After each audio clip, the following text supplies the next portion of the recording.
What's up, amigos? It's the Prodigy Maker Minute with yours truly, Chris Lewitt. As you may know, I'm the former number one for Cornell University, pro circuit player, elite junior development coach, and author and educator, author of The Secrets of Spanish Tennis and the Tennis Technique Bible. Just want to talk a little bit about drills and if you should do drills with a kid or do more live ball.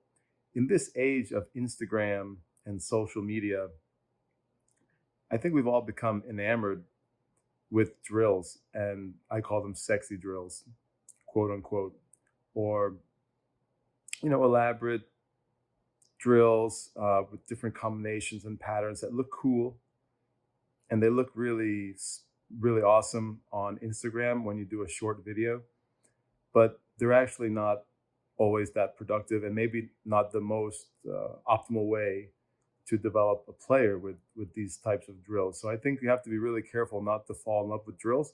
And that goes for coaches and parents, even players sometimes.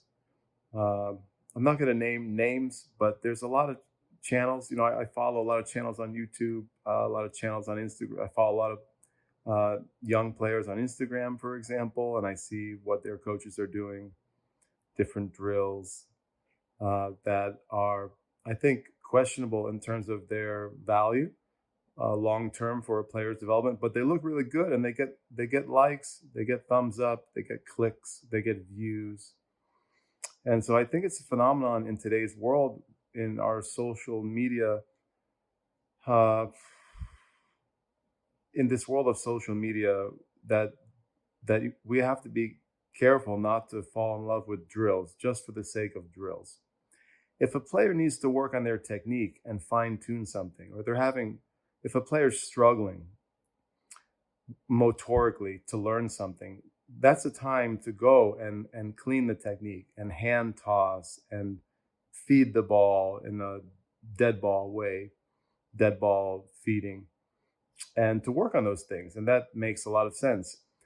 If a player is very mechanically minded, in a recent video we talked about magicians and mechanics. If a player is very mechanically minded, they learn and they build confidence through a lot of repetition, then dead ball drilling, lots of repetition from a basket or from a bucket is warranted in those situations, those particular situations. But in general, always in the back of my mind as a coach working with top juniors, working with juniors of all levels, is how can I get this kid from A to B faster?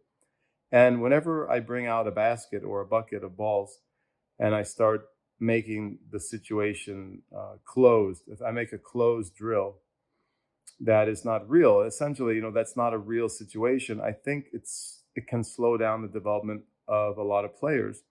And I'm always asking myself as a coach, is this warranted? Am I using this drill for the right reason? Is this drill going to provide value and help my player develop quicker, or is it going to slow down their development and hinder their development?